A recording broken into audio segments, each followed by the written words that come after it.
I love camping too. I don't want to be left out of the mix here. Anybody else love camping? Anybody been out tent camping? All right, fantastic. Way to go, everybody. I recently, I didn't grow up in a camp family. Some of you have already spotted that.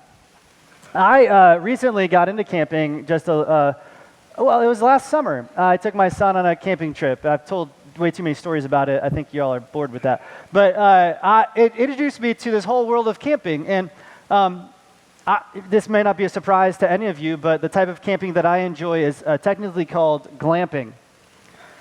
You know, it's like it comes with an REI membership and way too much gear. And if I'm not French pressing coffee, it's a wasted camp trip. I don't French press coffee at home, but when I go camping, it's like my time. And I recently achieved at REI the Dream Maker status of REI with my last purchase, which was an air mattress bed that is nicer than the actual bed that I sleep on. Anybody else relate with me? I'm like, you go camping and you're into camping because it's an excuse for you to get stuff that you otherwise don't need and it's way too big, right? And all the wives are shaking their heads, elbowing husbands, and maybe your friends are looking at you going, that's you, man.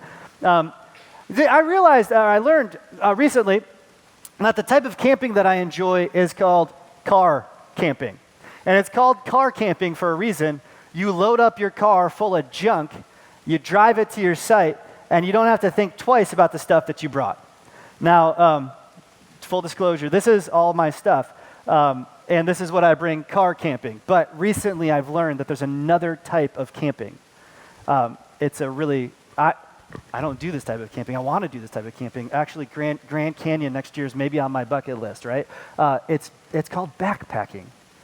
And has anybody ever backpacked before? How am I doing so far? Am I doing okay? There are people here right now, especially in the first service. There's a friend of mine who actually is about to backpack for 17 days, 250 miles. And he looked at me and watched this whole entire sermon and said, I couldn't listen to anything you're saying. I just wanted to fix your pack. Because this is not how you backpack. This is actually all of my car camping gear assembled as if it were a backpacking adventure. Here's my tent. Okay, I can't get it. I can't get it still. Todd? Tent. Everybody say check. Sleeping bag? Sleeping bag. My pad and then my bag. Come on, guys, keep up. My favorite part of this pack is the hop you have to do to get everything situated. This is my camp blanket. I know, I feel like I'm a 4-year-old. But this is the blanket that I use at camp because it's so nice and cozy and warm. Anybody think that I'm doing so far so good on the backpacking thing? Not so much, not so much. As we talk about this series called Instructables, walking through the book of Proverbs. Let's see if I can make it up these stairs. Dear Lord. All right, 2 services down, made it. As we talk about Instructables and the Proverbs, how wise people build great lives, one of the categories that Solomon has told us is that there's these 2 types of people in the world. There's wise people and there are foolish people, the wise and the fool. And we've spent a lot of time over the past couple of weeks talking about how wise people seek out wisdom. They're not foolish with their money. They actually see how money has a positive and a negative side. Even wise people are going to guard the condition of their heart. But there's another type of person that Proverbs indicates for us, and it's what I'm trying to illustrate for you today. It's not me being a fool, although certainly I'm making a fool of myself right now. Actually, it's this. Proverbs classifies people as being either humble or proud.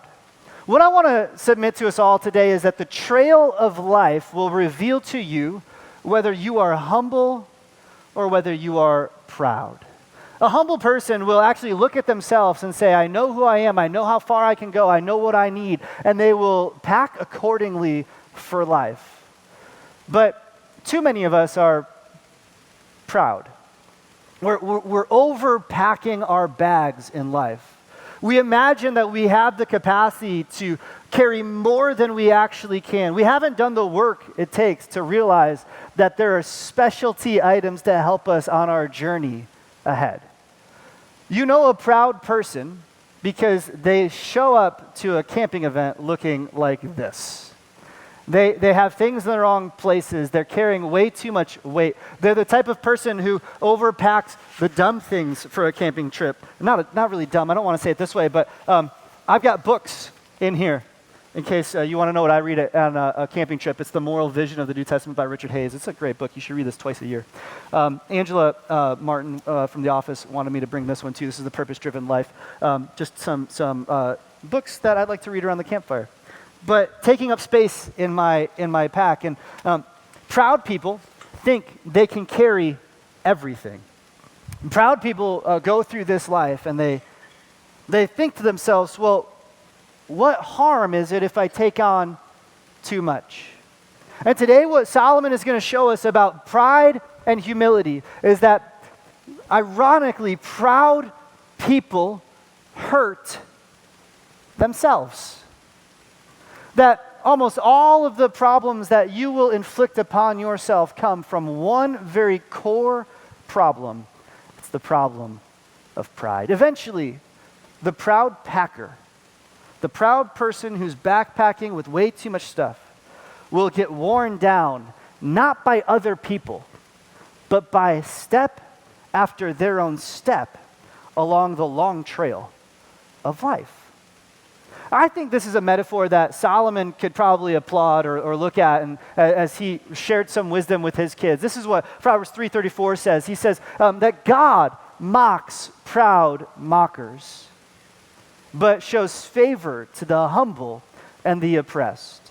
This is a really key verse in all of the Proverbs. In fact, it's so key, the New Testament picks it up 2 separate times. James quotes this verse and Peter quotes this verse. And both times, they, in their Greek version of it, say that God opposes the proud but gives grace to the humble. And I think you and I have a lot to learn today as we think about pride and humility. Pride is revealed on the trail of life. They help us see the character that we have in our lives and some of the adjustments we need to make to them.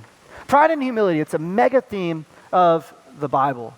That God opposes the proud but gives grace to the humble. And if I could just maybe step away from the backpacking example for a moment, pride and humility have been, I think, tricky categories for me to identify in my own life throughout the years. And here's what I mean. There are some things in life, like backpacking, which I have clearly never done, that I realize I would be a fool to start. Without some sort of guidance, without some sort of help. It's easy for me to be a humble backpacker because I know that I don't know. But there's all these other areas of my life where I've actually got degrees in things and I've got a lot of experience in things and I should be really, really, really like world class at some of these things. And it's hard for me, maybe it's hard for you, to identify in yourself the way that your pride creeps up. When I've read that verse, that God opposes the proud, that God mocks proud mockers but gives favor to the humble, I have oversimplified this in my own life. Maybe you have too. To ask myself this question, well, if everybody's prideful, if everybody has pride, and everybody needs to grow in humility, then how much humility does it take to be a humble person, and how much pride can I tolerate in my life and still be a humble person? And that is a wildly nefarious goose chase for us all. If we think about these categories of pride and humility as what are the bare minimum requirements for me to be classified as a humble person, we will all be missing out on the ruthless, tried and true, stated over and over again lesson in the Bible that God wants us to be ruthlessly vigilant in attacking pride in our lives. And he wants us to expend maximum effort to gain humility. I'll say it this way. The 2 lessons that Solomon has for us today is that we would turn from selfish pride and that we would pursue selfless humility. I just want to take those 2 topics and kind of walk them out for us through the Proverbs together and show the 2 sides of this coin as it works out in our lives. Everybody with me today? Oh man, you guys are way more with me than the first service was. Thank you guys. Let's keep this going. First reason that Solomon lays out for us to pay serious attention to our pride and live a humble life, it's first. It's because pride cultivates my own foolishness. Pride cultivates my own foolishness. Here's Proverbs, I believe it's Proverbs 16. Pride goes before destruction. A haughty, that just means an overinflated sense of self. A haughty spirit comes before a fall. I heard this time and time again in my family growing up. My mom would try and smack pride out of us, not physically, but verbally, by saying, hey, pride goes before the fall, Dan. We can think about this in the sense of Goliath standing before the Israelite army, declaring his victory before he's even fought. Proclaiming his success before it's ever happened. And of course, there's a way in which that we shouldn't use our success that hasn't been achieved or counting our eggs before they've hatched, as it were, that Solomon may have in mind. But I think there's something a little bit deeper going on here that Solomon has for us. He says this, that our failure is often tied to initial overestimation of my capacity or my resources. I want to say this a little bit more clearly. What Solomon has in view here, the pride that exists in my own heart that he's trying to point out to us, is this overestimation of what I can carry in my life. That if you and I don't accurately assess who we are and what we can do, we will become the fool who is proud, carrying too much, and we won't have anyone to blame except ourselves. I've found in my life that almost every dumb idea I've ever done has come from one very specific place. Here. My own initial poor assessment of who I am, my overestimation of how much money I had or how much influence I had, would actually be the things that would cause a downfall in my life. I was thinking about this week because as I was scanning through Netflix, I noticed how many documentaries are about people who were proud with their money. They sunk it into a bad investment and they became ruined. I don't know what it says about me that these are my favorite documentaries to watch. Their pride told them that they were untouchable or that they felt invincible. And then reality came crashing down on them like a ton of bricks. For me, this week, as I was thinking about my resources and thinking about this message, I found myself looking at a calendar that had some blocks of time that had 3 or 4 events simultaneously scheduled. Now, it's not that I don't know how to use a calendar. I actually did it really well. Everything was on the calendar. And it's not that I don't know what's important. I felt everything that was on the calendar was worthy of happening. But there was multiple moments this week where I realized that I had loaded too many events onto my back, and I was trying to carry every single one of them. And so this week came and went, and there was multiple events that didn't get picked up. Not because I didn't try, but because I couldn't. And to offer apologies to the people who I had double booked, and to offer apologies to my kids for making them late to their things. Maybe you're not used to thinking about your time as a function of pride, but what does it say about us who live in this county, who are busy from place to place? You know, this is supposed to be the dog days of summer right now, and yet for many of us that I've talked to, we are busier today than we were last week. What does it say about us when we schedule our resource of time so tightly that we rush from place to place? It says to us, we think we can carry it. We've got it figured out. We can handle more than we can handle. Do you see how this works? My pride had led me into foolishness. I had to stop. I had to make some adjustments.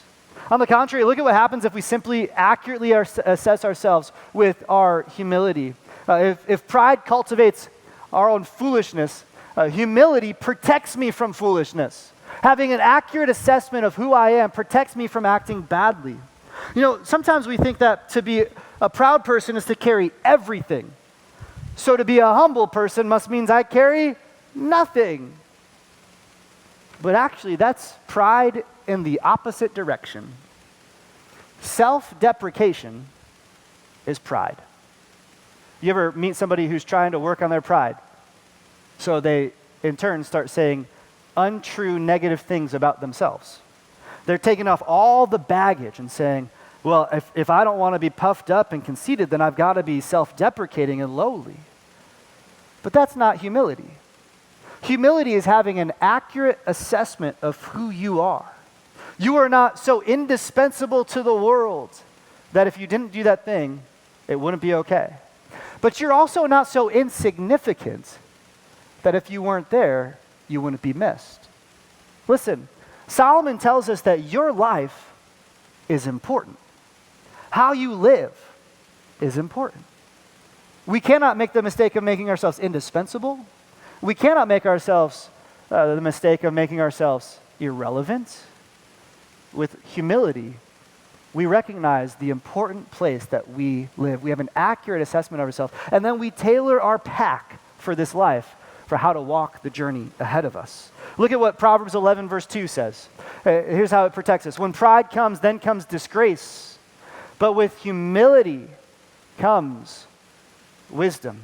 An accurate assessment of my pack for my backpacking journey would have given me just a momentary glimpse to say, I can't actually carry this pack that long.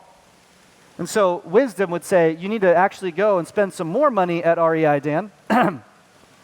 That's what the lesson is. No, you'd have to go get equipment tailored to the task to actually find yourself the right things. Healthy people are humble.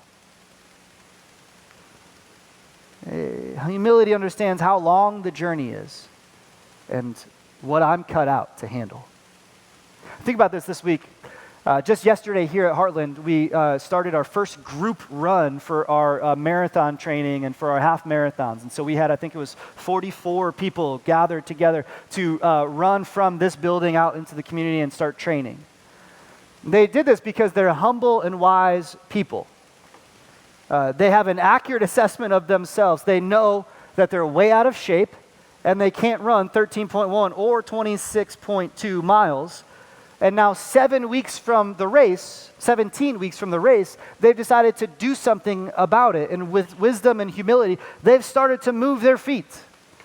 A person who says, well, I think I can just run 13 miles, no problem, without an honest assessment of themselves, we would certainly call that person proud.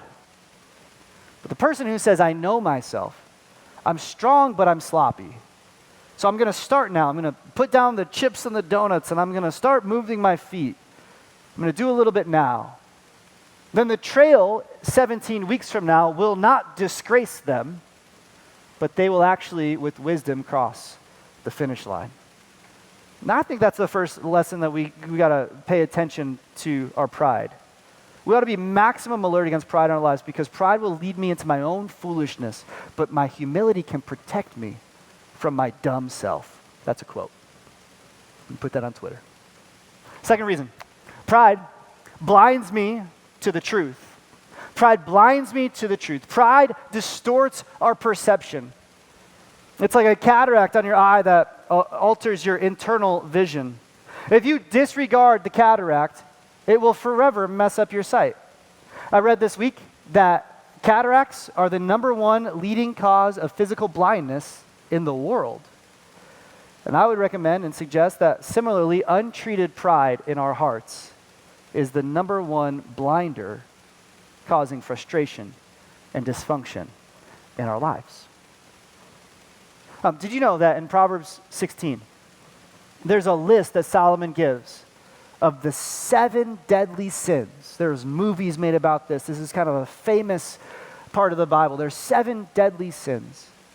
Did you know that the first deadly sin that is listed in Proverbs 16 is prideful eyes?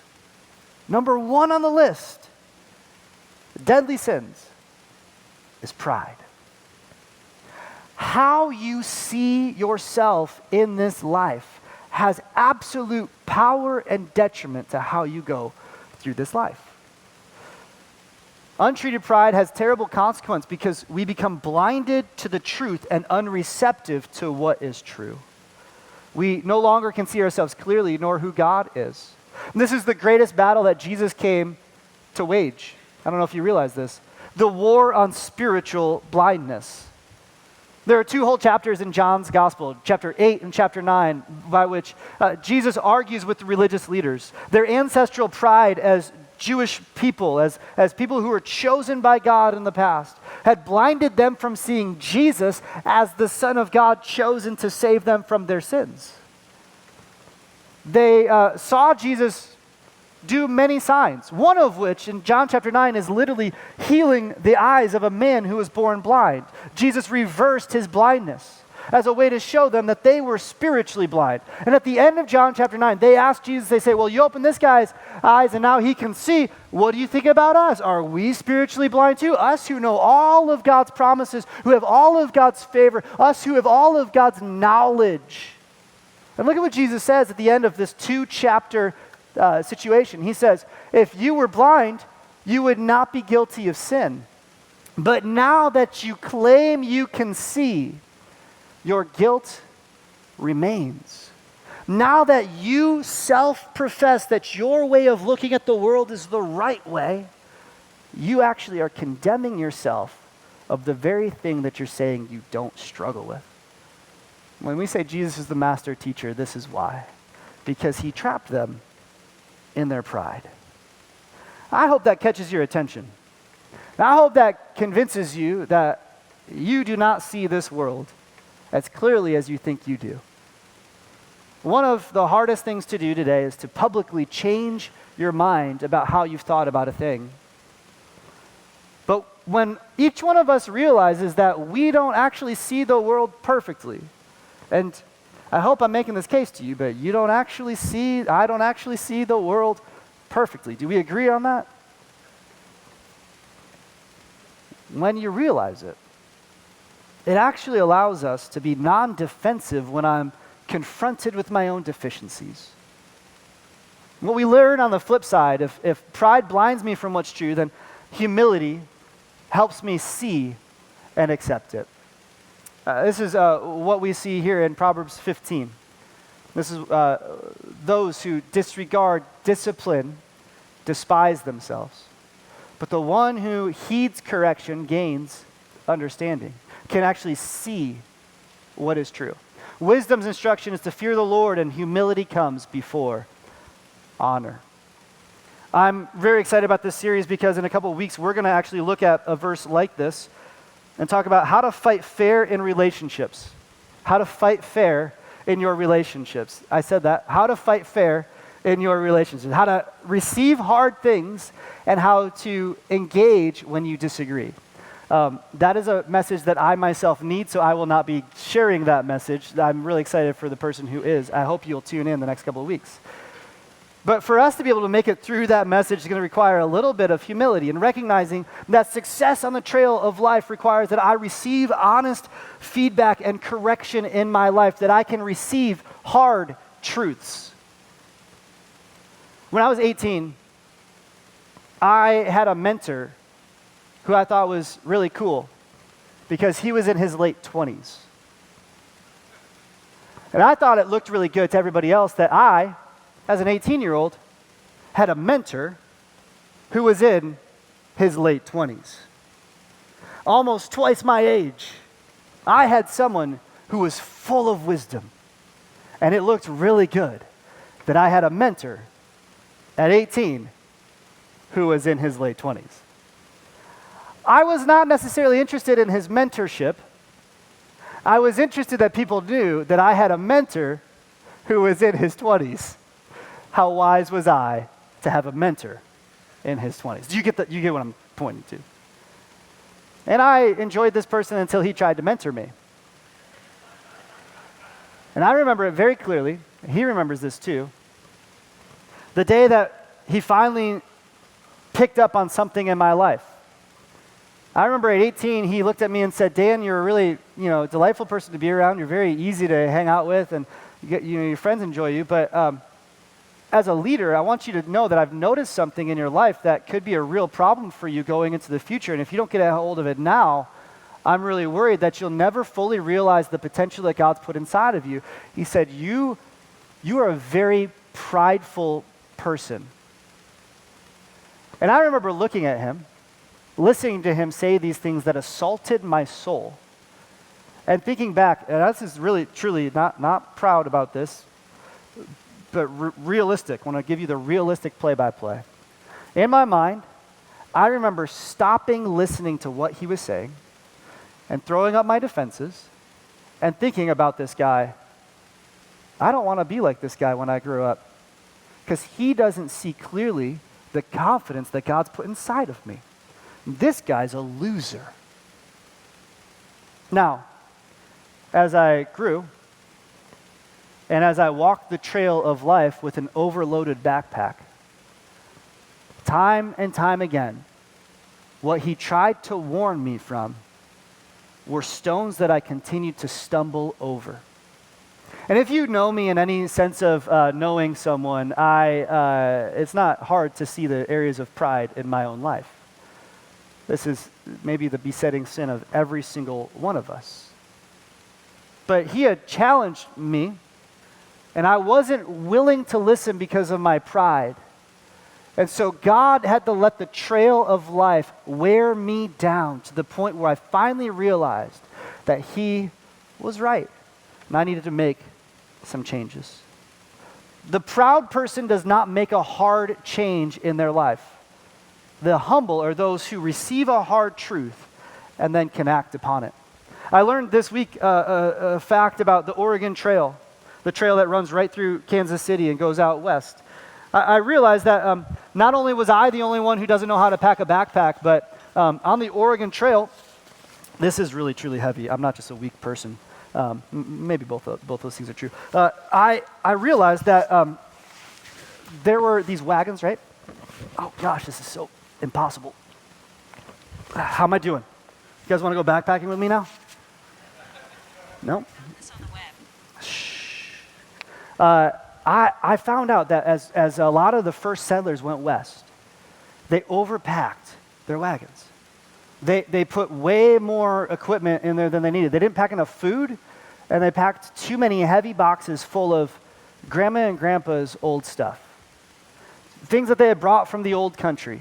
They had put them on a ship and got them all the way over the Atlantic. They had gotten through New England and through customs and were so near and dear to their heart that they loaded these precious artifacts, fine china, fine laces, linens, things that held sentimental value.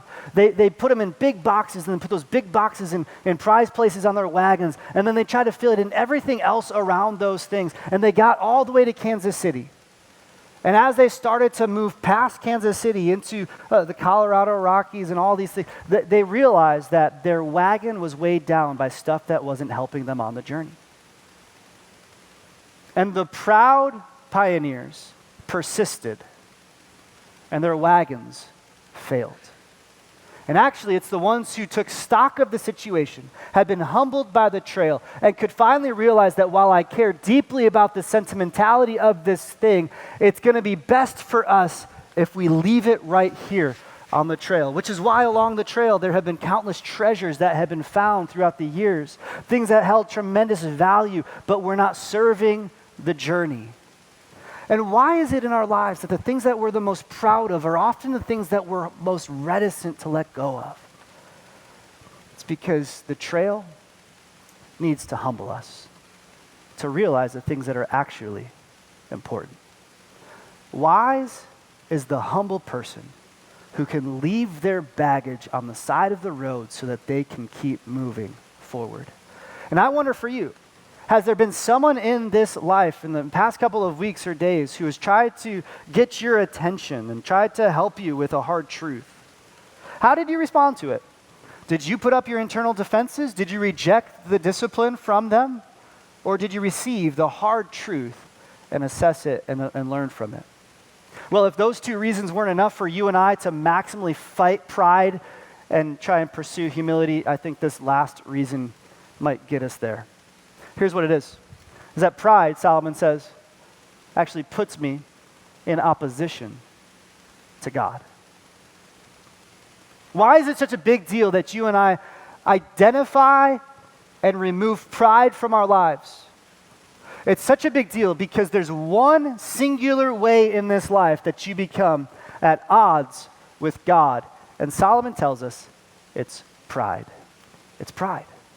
Look at, again, Proverbs 3, verse 34. He says, God mocks proud mockers. Now, in one sense, there's a bit of a comfort in this. You could imagine a little kid on the playground being bullied by bigger kids when his biggest brother comes and shoos everybody away and comes to his aid. In some sense, there's a sense that God is actually helping us by ridding us of the people who would mock us. That's a really generous reading of what Solomon's saying. Because what Solomon's saying is a little bit more damning than that. What Solomon's saying is that pride is something that God will return back upon you. Now, how does God mock proud mockers? How does God oppose the proud? I think there's this idea that we all have where God will oppose the proud through acts of violence or through natural disasters. I want you to hear, first and foremost, that is completely unrelated to God's wrath. God's wrath in the active sense is something to be concerned about, but not something to attribute to a natural disaster. You see these things happen and then people get on the news or Christians start saying things like, well, if they hadn't been such a wicked group of people. And that's a terrible reading of what's going on. God's wrath is actually a lot more difficult to understand than just that. You see, God in his wrath towards us simply lets us get what we're trying to get. One of the worst things that God could do for you in this life is to let you accomplish everything your heart desires and come to the end of it and find that none of it is satisfied. One of the worst things that God could ever do in your life is to help you be successful, only to find out that success wasn't the core issue of what you wanted in the first place. When God wants to mock a proud mocker, he simply lets them live out the choices that they've made. And he just simply asks, well, how's that going for you? They drink the water that they don't realize is salt water. And they think they're getting satisfied only to come back to what satisfies them, only to come back to the infinite loop of dissatisfaction. Meanwhile, God knows I've got true living water for you if you would just come to the end of this junk and realize there's a better way. How does God mock proud mockers? He does it the same way the trail mocks a new backpacker. One step of that backpacker after the other. What's interesting to me is that God doesn't have to do anything to me. God just lets me walk out the consequences of my own foolishness. That, for me, is terrifying. So much of life, when it feels like God is against me, might actually be because I've postured myself against God by living as if I can carry everything in my life, my time, my resources, my money, my relationships, that I can manage everything, that I don't need at all. Pride says, I don't need. I don't need you. I don't need help. I've got this. And there's a better way. There is water that is not filled with salt. And it comes, again, through humility. If pride puts me in a position that is opposite of God, humility actually aligns me with God and his favor. God opposes the proud, but he gives grace to the humble. Not all the Proverbs in this series are going to be promises. Not every proverb in the Bible is a promise. Sometimes they're just general bits of wisdom. But this is an example of you can bank on this promise, that God shows favor to the humble and to the oppressed. There's a lot in this world that works against the humble. Very little in this world actually favors the humble. But God chooses to favor the humble. It's those who have humbly recognized that they're in need, they don't have it all. They've unpacked their life, and they're actually asking God, could you carry this for me? When they do that, they find that God not only stops opposing them, but he partners with them to pick up their stuff. And even better, those humble people find the favor of God is lived out because he doesn't just carry your stuff, he carries you. I wonder today, can you admit to yourself that I have needs? Our entire county is built upon this idea that we all have no needs. And yet, you know the truth. Are you humble enough to acknowledge it to yourself? Better yet, can you acknowledge it to God? I wonder if you can see that the trail is long and your back isn't strong enough and to look up to God and say, I need help. I wonder if you can look around at the cross of Jesus Christ, who came to this earth. Jesus came not because we were all healthy, but because we were sick. He is the one who it was written of was born in a lowly manger. And as he traveled doing his work, he brought people to him to help him out. Did you know that every person in Jesus' cadre of disciples had a job to do that would help him accomplish his mission? He taught them that the poor in spirit would be lifted up. And even when Jesus went to his final moment on earth in this life, as Pilate had sent him to be crucified, his burden was so heavy that somebody else had to carry his cross for him up the hill.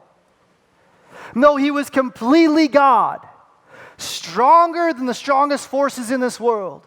He did not play the God card to shortcut his route to glory, but he walked the path that was set before him humbly. Why?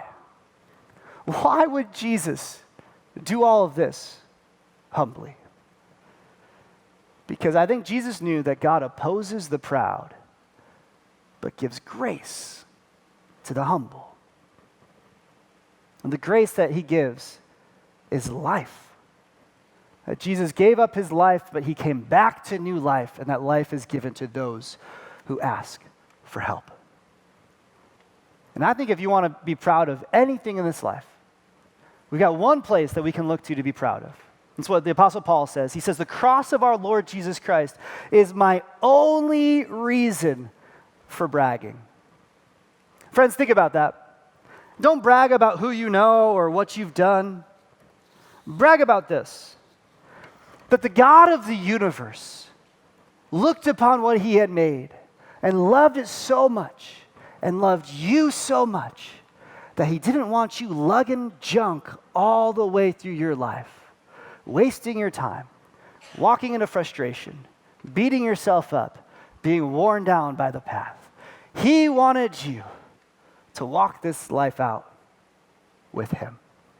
That you're so valuable that he gave everything to esteem you as worthy of his son.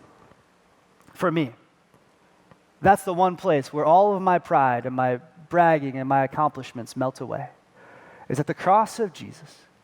Because the greatest thing that ever happened for me happened in spite of me. And as you leave here today, I want to give you a few questions to help you maybe pinpoint areas of pride that can be leveraged for opportunities for humility. I think sometimes I give conversation starters. I don't want you to talk about these questions with anybody. I'm going to give you 5 questions today, right here, right now, and I want you to think through these on your own to see, are there areas in my life where I'm living with pride? Am I lugging bags of rocks through my life that God wants me to put down? I'll give you these. I want you to take a screenshot of these, put it on your phone, review these every once in a while, and ask yourself, how am I doing? Am I a humble person? There's a lot of questions we could ask. These are 5 that I think capture big categories. Here's the first question. Do you budget time, energy, and finances in a way that reflect self-importance or true humility? As I do an audit on my time, as I do an audit on how I give my energy, who do I give my best energy to? As I give my finances, who do I give my best money to? Is it all for me, or do I have a humble, open-handed posture that says I'm actually walking this life out for God. Here's number 2. Can you easily celebrate other people's successes? Can you easily celebrate other people's successes? I've got a very short story. I'll share it with you. This week, my 8-year-old baseball players were playing a game, and a kid from the other team hit a home run. Not one of those like inside the park, lots of error type things. He legit hit the ball over the fence. Nobody was expecting this. The kid wasn't expecting this. He hit the ball, and he stopped on first base, and his coach had to tell him, you get to keep running. They can't stop you. The ball's over the fence.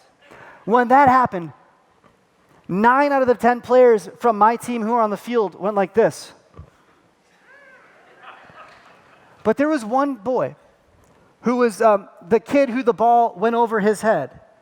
One boy saw the ball fly over the fence, and from left field, I watched him do this. Everyone else was looking down, kind of kicking the dirt, and he went like this. He didn't clap for him. I wish he would have. He didn't high-five him. I wish he would have. All the coaches were going crazy for him. And yet I saw something in this kid's eye where his opponent did something incredible. And he stopped for a moment to wonder at it. You know, the next game, which is a couple days later this week, the next game, I had that kid lead off. And he hit the first pitch of the game, I kid you not, just as far as that other kid did, but it was 2 feet foul. I don't even care. Because while this 8-year-old doesn't have maybe the emotional words to say this, watching his enemy succeed made it possible for him to imagine doing something that he thought was unimaginable. And humble people reach higher heights because they easily celebrate other people's success. When's the last time that you celebrated success? Here's another theory. When's the last time you admitted that... let me say this one slower. When was the last time you admitted that you were wrong? Said these words, yeah, I see it now. I can see how me doing that was so wrong. And then better, will you forgive me? Or how can we make this right? Have you said this to your employees? Have you said this to your kid's school teacher? None of us would ever apologize to our kids' school teachers, I know, because we're never wrong. But have you ever said that to them? Have you ever, dads, said that to your kids? When was the last time? A truly humble person has no fear of being wrong. They don't want to walk through life with the arrogance attached to them. Number 4, can you ask for help with things that you're really good at? Not the stuff that maybe you're clueless about. Not like making a backpack actually functional. But like the things where you've got degrees and you're the expert in the room. Are you willing to get input from people who maybe don't know as much as you do? Or when life bears itself down on you and crushes you, and you find yourself up against it financially or in a hospital bed, or not sure how to help your kid take the next step because it's a situation you weren't prepared to deal with, are you able to ask other people to come alongside of you and help you take the next step on the trail? A truly humble traveler will disperse the weight of their pack when times get really tough. Are you able to do that? Number 5, when you go to bed, you know, you're playing back your day or you're playing forward your next day. Do you ever wonder what God thought about your day? Do you ever wonder about your day? Did God, I honor you? Was I humble today in how I acted? Did I say things about me that weren't bragging about you? God, were there areas of my life where I was overinflating my importance or underinflating my importance? God, what could I have done today to honor you? And help me, God, honor you better. I've got 2 prayers that I've prayed for the past 18 years. It's one prayer kind of melded together. I've shared this with you multiple times, but I encourage you, if you don't know where to start here. Start with me. Start with a prayer that I kind of utter. It's like breathing to me these days. I say, God, help me to be wise and help me to be humble. Help me be wise because I need to know what to do. And help me to be humble because I don't know what to do. God opposes the proud, but there is nothing like the grace of God for those who can look up and say, help. Heartland, we love you. We'll see you next week.